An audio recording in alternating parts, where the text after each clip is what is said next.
តែបានយល់គល់ខាងត្រា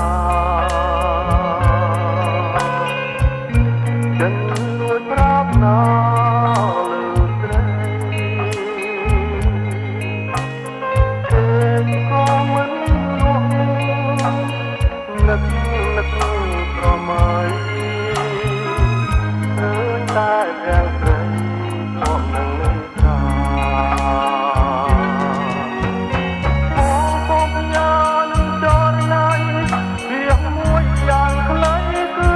តែងតែស្នា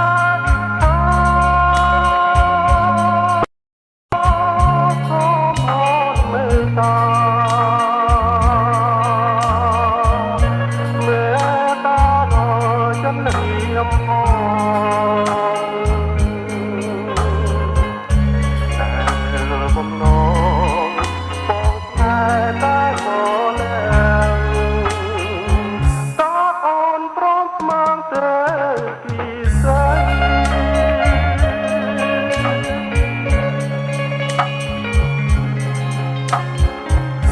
ខាងត្រាស្រគន់មានមុនស្នេ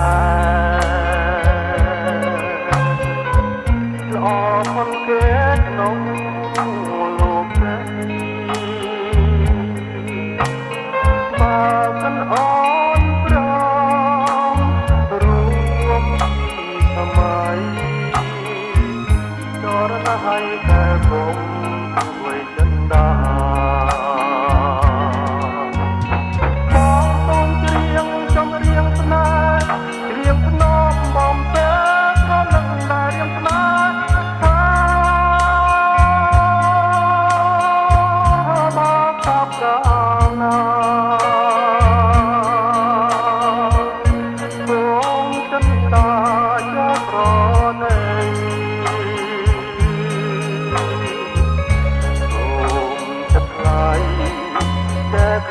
ទៅកូនដ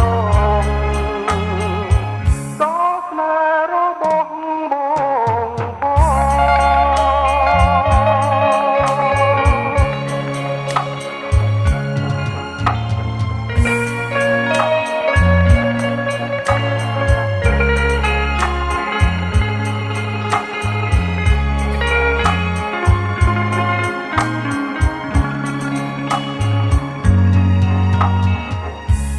ងត្រាស្រទន់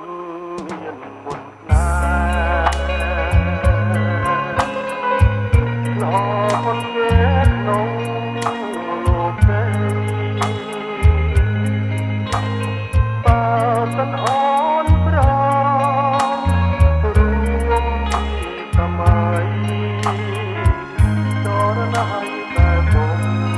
មួយចិនដា